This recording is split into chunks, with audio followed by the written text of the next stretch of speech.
Deixa eu pegar minha água, que eu esqueci minha água em algum lugar. Tem que ser pequeno, senão não cabe aqui.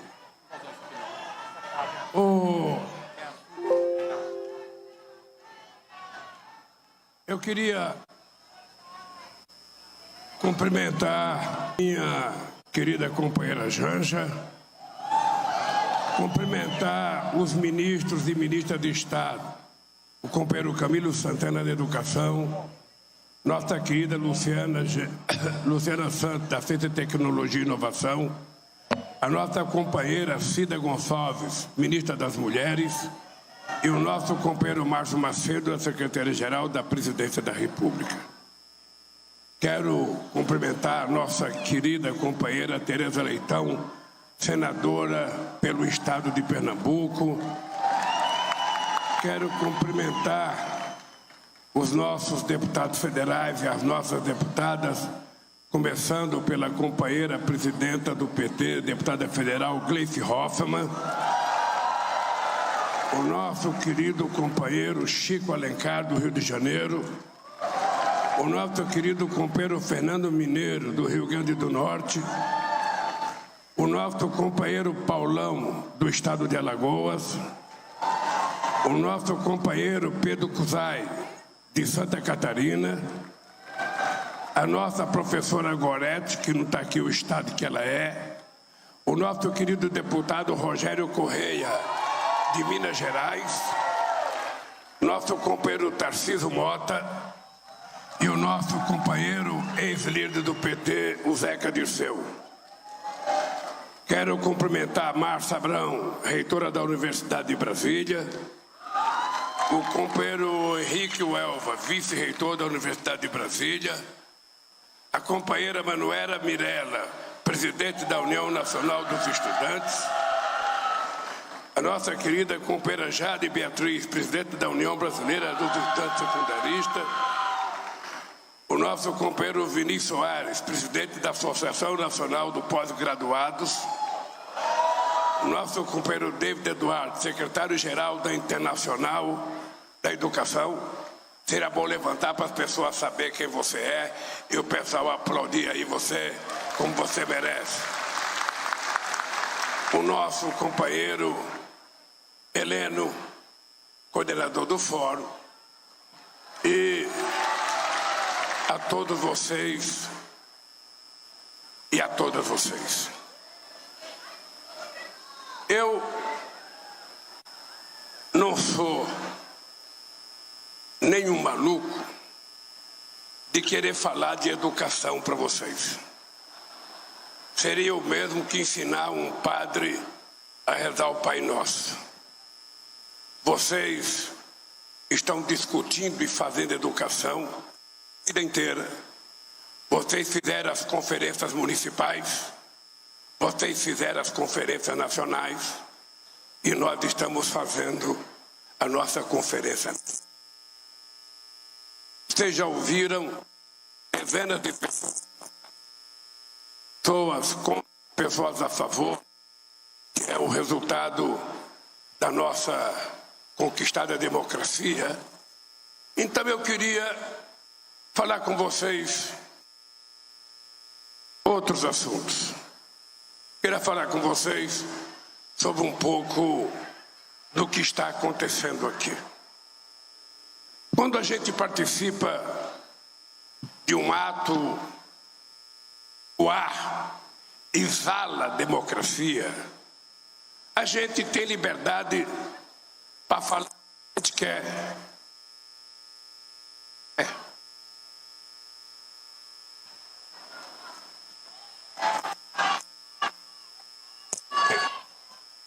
Esse microfone prático aqui para eu usar. Então eu vou ter que voltar para lá. Porque sempre a gente tem dimensão do que está acontecendo no Brasil nos dias de hoje. Nós, um ano... Ele não consegue. Nós fazemos um ano que conquistamos a democracia no nosso país.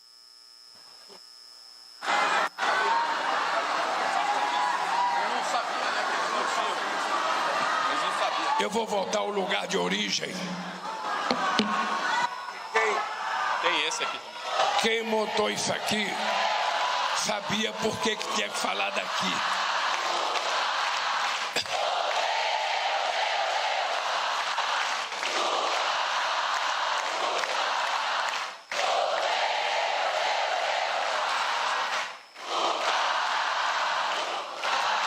Eu queria falar um pouco de democracia, porque nem sempre a gente consegue valorizar as nossas conquistas democráticas.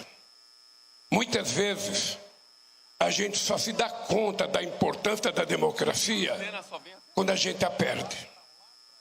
Isso aconteceu com o impeachment da Dilma.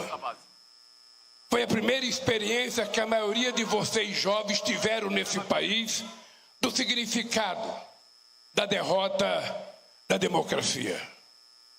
Mas nós só fomos descobrir de verdade quando veio as eleições de 2018, que foi eleita uma pessoa pouco desejável nesse país e que mal e porcamente sabia soletrar a palavra democracia, porque não está no vocabulário dele.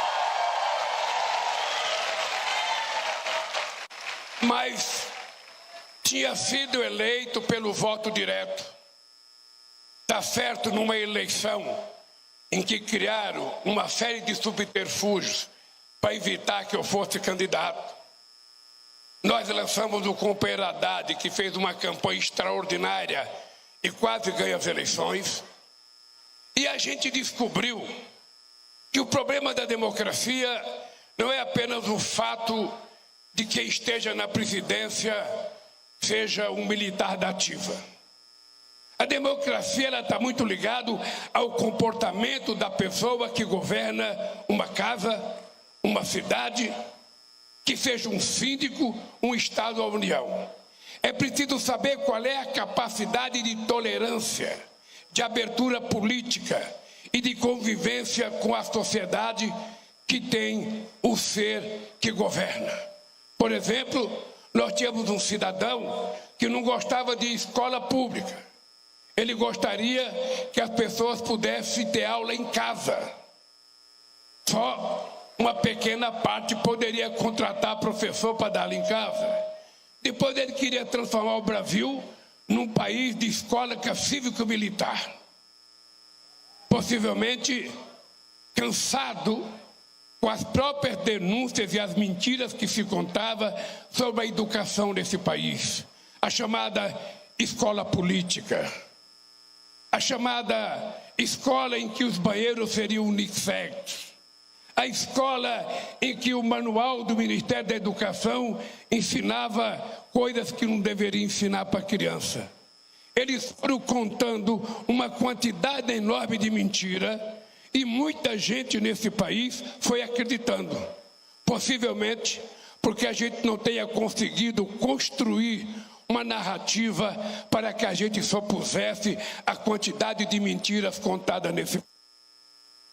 E agora que nós estamos apenas há um ano no governo, que já conseguimos repor mais de 82 políticas públicas que tinham sido desativadas, que já voltamos a consertar a educação neste país, que já voltamos a fazer o nosso PNAE, que já conseguimos fazer o CONAI, depois de 6 anos sem fazer uma reunião, depois de 6 anos sem alimentar o preço da merenda escolar nesse país, depois de 6 anos sem repassar dinheiro para o Fundo de Ciência e Tecnologia no Ministério da Ciência e Tecnologia, depois de 6 anos de negacionismo, cá estamos nós, cheirando e exalando democracia conquistada pelo povo brasileiro.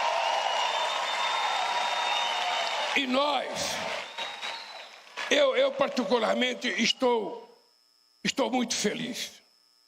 Eu quero que vocês saibam que vocês têm um presidente da República que vive um momento excepcional na minha vida. Não só do ponto de vista pessoal, porque casei com a Janja, não só do ponto de vista pessoal, mas do ponto de vista da realização política. Eu sei o que eu passei e eu sei que eu só estou aqui porque vocês acreditaram que era possível a gente voltar aqui. Essa crença, que para quem não viveu parece pouco, mas para mim, que passei 580 dias na Polícia Federal, ouvindo todo santo dia, de segunda a segunda, bom dia, presidente Lula, boa tarde e boa noite. Eu aprendi muito mais do que eu já sabia da importância da democracia. O fato de eu estar aqui hoje, falando com você, República, eu devo efetivamente ao grau de amadurecimento político que a sociedade brasileira teve nesses últimos períodos. Quem é de nós que não ficou chocado quando nós vimos um governo, não apenas um presidente, um governo inteiro, ver morrendo mais de 700 mil pessoas pela Covid e ele negando que a Covid existisse, ele negando a vacina e receitando um remédio irresponsável para milhões de pessoas que eram enganados diariamente nesse país. Nós vivemos o que é a história da fake news. Nós sabemos, inclusive, o que ela está criando de violência na cabeça dos nossos adolescentes nesse país. O que é o bullying, sabe, feito todo santo dia pelas redes, que de social tem pouca coisa, mas é muito mais rede digital do que rede social. Nós estamos vivendo isso. E nós, muitas vezes, estamos perdendo a nossa condição de seres humanos, humanistas, fraternos, solidários, e estamos ficando um pouco refém dos algoritmos que mexem com a gente 24 horas por dia, dizendo o que a gente tem que fazer ou o que a gente não tem que fazer. Esta é uma geração que está nascendo numa experiência que eu não vivi. E por isso a democracia corre mais risco. Por isso a gente vê a extrema-direita crescer em vários lugares do mundo. Não apenas na América Latina, no Brasil, na Argentina, a gente vê crescer na Holanda, a gente vê crescer na Espanha, vê crescer em Portugal, vê crescer nos Estados Unidos, vê crescer na Hungria e vê crescer na França e em vários outros países.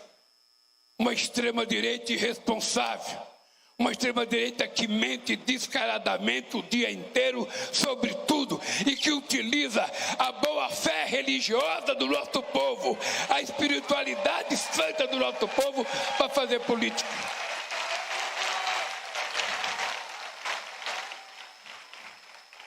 Eu digo sempre, gente, que não tem ninguém na face da terra que possa crer mais em Deus do que eu. E eu tenho uma razão para crer em Deus. Eu tenho uma razão. Saí de onde eu saí, em Caetés, Pernambuco, fugindo da fome em 1952. Filho de uma mulher analfabeta, que foi para São Paulo para tentar salvar os filhos. Chega lá e encontra o marido casado com outra penca de filho. Essa mulher teve a coragem de se separar do marido sem emprego, com 8 filhos pequenos, e foi viver a sua vida de amargura, sem se importar, que mesmo que no dia que não tivesse comida para a gente comer, ela dizia, hoje não tem, mas amanhã vai ter. Ontem nós não tivemos democracia, mas hoje a gente tem, e amanhã a gente tem democracia.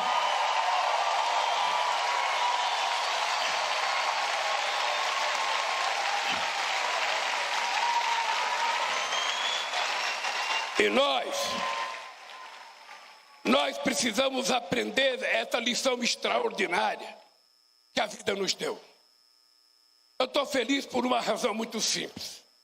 Eu já era considerado, mesmo sendo o único presidente desse país, sem diploma universitário, o presidente que mais tinha feito universidade na história desse país. Porque, meus caros deputados, eu nunca consegui compreender por que os outros países da América Latina, tão pobres quanto esse país, tiveram universidade primeiro do que nós. Quando a gente estava fazendo a nossa primeira universidade em 1920, a Argentina já estava fazendo a sua primeira reforma universitária.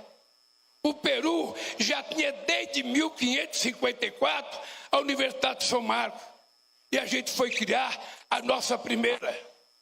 Eu sei que tem muita gente que não gosta, mas a verdade é que a elite que governou esse país durante todos esses anos não gostava de ver pobre estudando na universidade desse país.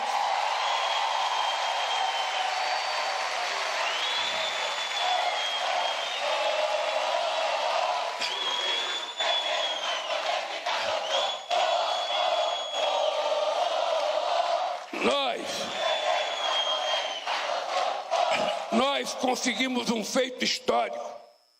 E aí, companheiro da UNE, o meu reconhecimento, que mesmo nos momentos mais difíceis, quando algumas pessoas da elite não queriam que a gente criasse o REUNE, não queria que a gente criasse o ProUni, não queria que a gente fortalecesse os fiéis, a UNE esteve junto conosco durante todo esse tempo, para que a gente convencesse a sociedade da importância da educação. E veja,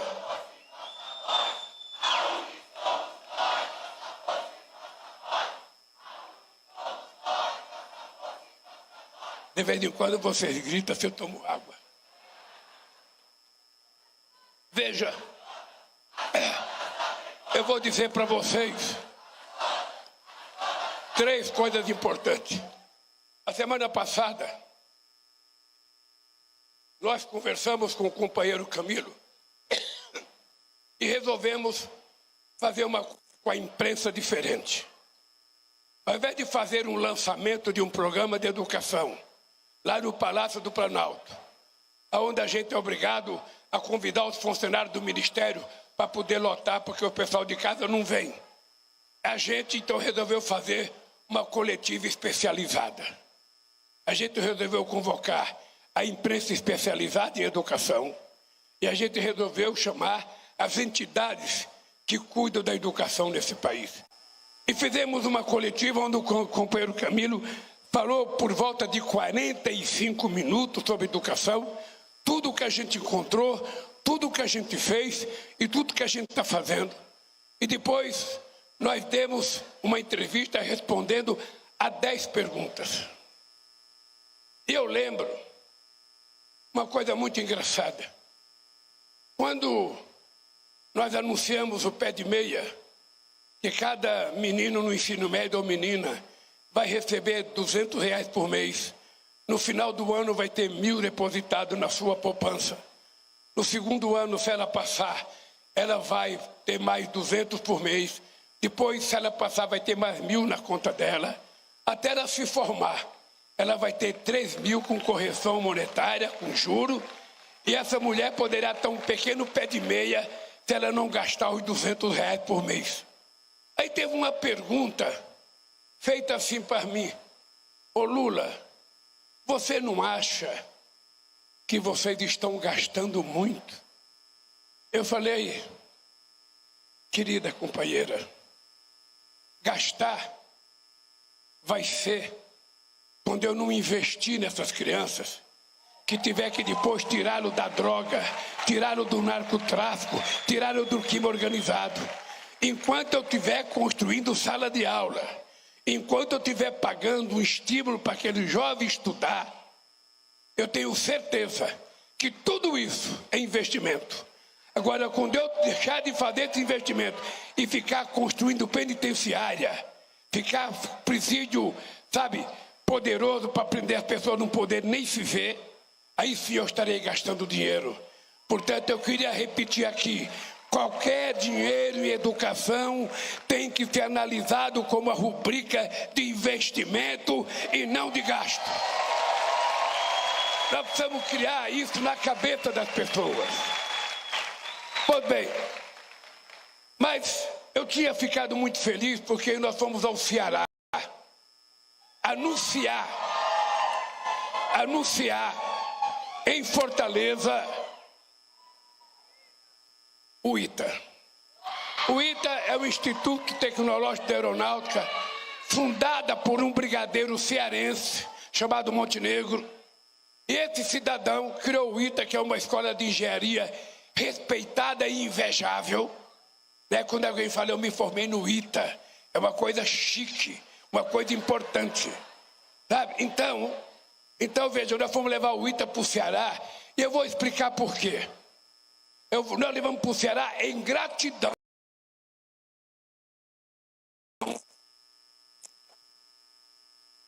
Importante nenhum estado ficar chateado, porque 40% dos alunos que passam em vestibular para o ITA em São Paulo passam no Ceará.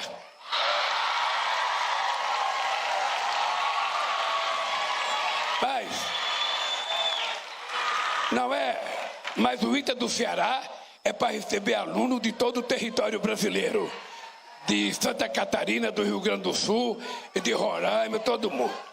Aí depois nós fomos na Bahia anunciar uma outra coisa extraordinária. Nós vamos anunciar o Instituto Tecnológico Aeroespacial, numa área da aeronáutica que foi cedida para que a gente faça uma grande escola de formação profissional de gente especializada no Cimatec, na Bahia. Bom, mais importante ainda é que agora em março, Camila e eu, e certamente a UNE estará presente, nós vamos dar aula inaugural da Faculdade de Matemática que nós estamos inaugurando no Rio de Janeiro, em parceria com o prefeito Eduardo Paes. Essa faculdade de matemática, ela vai fazer uma seleção entre os nossos meninos e meninas que participam da Olimpíada da Matemática e conquistaram medalha de ouro. Nós vamos fazer uma seleção, talvez um pequeno vestibular entre todos os premiados, e vamos colocar nesse primeiro ano 100, no ano seguinte mais 100, no outro ano mais 100, no outro ano mais 100, até chegar em 400 alunos, com apartamento já comprado para que o aluno possa ficar no Rio de Janeiro, estudando e morando. Se isso der certo, quem é que disse que a gente não pode criar outras faculdades de matemática, quem sabe faculdade de física, quem sabe pegar as coisas mais especializadas e a gente começar a garantir que os nossos gênios estudem aqui, se formem aqui e trabalhem aqui. Bem, obviamente que vocês não perdem por esperar. Vocês não podem por esperar, porque nós queremos fortalecer muito a educação junto ao povo indígena desse país e formar muitos professores, porque é preciso que a gente garanta a oportunidade para todos. Mas depois dessas coisas que nós fizemos, eu estou aqui na CONAI agradecendo a Deus por estar aqui. Porque de vez em quando a gente se reúne e a gente costuma cobrar muito da gente. Eu não me importo que o movimento reivindique do nosso governo. Afinal de contas, foi para isso que vocês nos elegeram, para cobrar de nós aquilo que vocês sonham. Mas é importante a gente saber que nós temos que cobrar do governo que a gente elegeu, sempre cobrar de olho na realidade, Porque quando a gente pede mais dinheiro para uma coisa, tem duas formas da gente ter. Ou a receita cresce, ou nós temos que tirar de uma área para colocar na outra. E todo mundo sabe que quando o cobertor não é tão grande, se você cobrir a cabeça, você descobre o pé. Então nós temos que fazer mágica para ir definindo cada vez mais as prioridades. E as prioridades do nosso governo são duas. A educação e a saúde pública merecem prioridade no nosso governo. E em terceiro lugar, cultura, porque sem cultura nenhum país também vai a lugar nenhum. Esse país não tinha nem Ministério da Cultura. Eu quero terminar dizendo para vocês o seguinte: vocês podem cobrar de mim o que vocês quiserem, vocês podem cobrar da UNE o que vocês quiserem, vocês podem cobrar do Camilo o que vocês quiserem, mas nós não podemos perder de vista o seguinte: tem gente que não está atrás de nós, que não está conosco. Tem gente que não vai cobrar da gente. Tem gente que quer destruir. Tem gente que não aceita o fato de nós estarmos governando. Tem gente que não aceita o fato da gente ter realizado a CONAI. Tem gente que não aceita o fato da gente ter colocado cota nesse país para que o povo negro pudesse ter oportunidade igual a todo mundo. Tem gente que não admite que a gente coloque indígena na universidade. Tem gente que não quer que a gente coloque uma filha de empregada doméstica para ser médica, para ser doutora. Isso é um preconceito que está arraigado na nossa cultura, no nosso nascimento aqui nesse país. Então é importante a gente não esquecer nunca de uma coisa. É importante a gente não esquecer. Vocês têm a responsabilidade de nos cobrar e de nos ajudar a fazer as coisas que nós temos que fazer. Porque quando a gente manda um projeto de lei para o Congresso Nacional, não são esses deputados que estão aqui que vão resolver. Esse aqui já é voto garantido.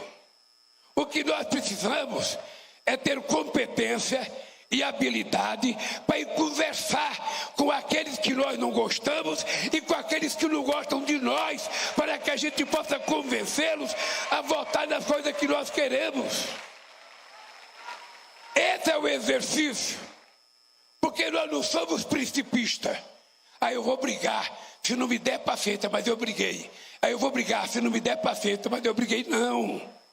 Quando a gente manda um projeto de lei, que vocês vão ter que fazer agora, de realizar o CONAI, e vocês têm que cumprir a meta do Plano Nacional de Educação, vocês vão ter que fazer um projeto, porque a lei dizia do PNB que vocês têm que fazer um projeto, nós temos que levar esse projeto, e cada um de vocês precisa fechar os olhos para vocês não gostarem de alguma pessoa e ir lá tentar convencê-lo a votar o nosso projeto, senão a gente não aprova esse nosso projeto.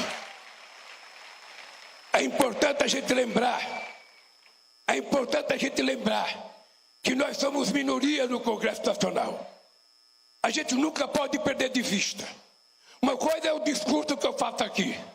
Outra coisa é quando eu olho para o Congresso Nacional, a chamada esquerda toda não tem 120 deputados, de 513. Esse é o dado. E esse ano vai ter eleição para vereador. Esse ano vai ter eleição para prefeito. Qual será o nosso papel nessas eleições? Qual será o nosso papel?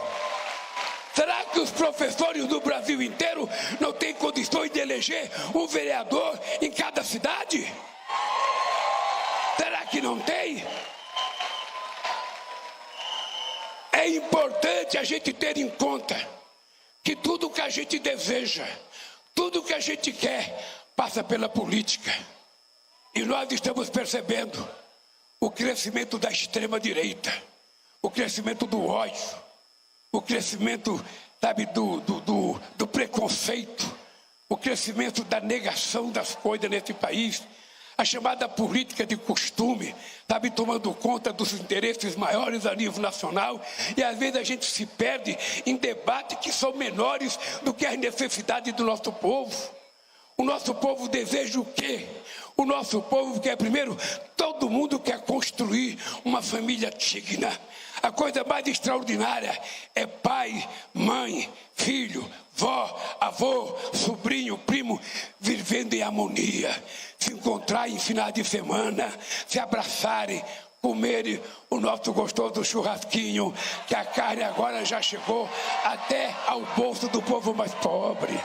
Quem é que dizia que o povo não ia voltar a comer picanha? Quem é que dizia que o povo não ia voltar a tomar cervejinha? E as coisas vão melhorar ainda mais. Vai. Quando a gente tiver uma turbulência, não fiquem nervosos. Não fiquem nervosos. Pode ter uma ou outra turbulência, mas quem está no leme desse país sabe que o barco não pode virar e que nós queremos chegar vivo ao lado da outra margem, que é a conquista da cidadania plena por mulheres e homens desse país. Todo mundo quer trabalhar, quer estudar, quer ter acesso ao lazer, quer tomar café de manhã, almoçar, jantar. Todo mundo quer se vestir bem. Quem é que não quer se vestir bem? Quem é que não quer ter coisa boa? Todo mundo quer ter. Então, vamos deixar a hipocrisia de lado. Vamos lutar para que a gente seja uma sociedade mediana. Ninguém aqui fez opção pela pobreza para ser pobre. Ninguém nasce para ser pobre. A gente nasce pobre porque tem alguns gananciosos que roubaram o direito da gente pelo menos melhorar de vida. Então, companheiros e companheiras, só nós, somente nós, poderemos construir o mundo que a gente quer. Então olhe bem para a minha cara, que eu estou olhando bem para a cara de vocês. Olhe, eu sei que eu não tenho gente melhor do que vocês. Vocês já provaram ao longo desses anos todos a coragem de serem massacradas, de serem trituradas, de serem humilhadas nas escolas. E a gente sabe que para a educação dar certo, a gente precisa envolver a comunidade. O pai e a mãe têm que saber a qualidade da aula do seu filho, tem que saber a qualidade da comida, tem que saber como está o banheiro da escola. Mas é importante que a gente do governo saiba que professor, para ser um bom professor, ele não pode entrar na escola com fome ou sabendo que o seu filho está passando necessidade. Ele tem que ganhar um salário digno de acordo com a importância da profissão. Porque se ele é importante para educar os nossos filhos, ele merece ganhar um bom salário. E eu queria dizer para vocês uma coisa. A gente pode fazer um teste. Vale para o PT e vale para os outros partidos políticos. Não é só para os outros, não. Quando vocês chegarem numa cidade e vocês quiserem saber como é que está a qualidade da educação, pergunte para o prefeito ou para o vereador se a educação é boa. Se ele falar que a educação na cidade dele é maravilhosa, pergunte se o filho dele estuda na escola pública. Pergunte. A mesma coisa vale para a saúde. Pergunta, a saúde aqui é boa? Ele vai dizer, maravilhosa, aqui a saúde é extraordinária. Quando você tem dor de barriga, você usa a tua saúde? Não. Então é boa para os outros, para ele não. E se ela é boa, tem que ser boa para ele. Esse é um parâmetro para a gente medir a qualidade das coisas nesse país. E para a gente acreditar na escola pública de qualidade, nós temos que ter em conta os nossos prefeitos e os nossos servidores precisam ganhar o mínimo com decência para que eles possam ser cobrados pela gente. No mais, companheiros e companheiras, nós temos mais 3 anos juntos. Pode cobrar. Faça uma lista de cobrança que eu vou fazer um esforço para atendimento. Aquilo que a gente não puder fazer, a gente vai poder não fazer junto. Mas aquilo que a gente puder fazer, eu posso dizer para vocês, nós faremos todo o sacrifício para que professor e professora volte a ser uma profissão charmosa, que o nosso jovem queira ser professor, que a nossa mulher queira ser professora e que a gente ande de cabeça erguida. Graças a Deus, esse país voltou a respeitar aqueles que ensinam os nossos filhos. Um beijo no coração, um abraço, queridos companheiros. Dá tchau pro pessoal, com esse aqui funciona lá. Vai lá.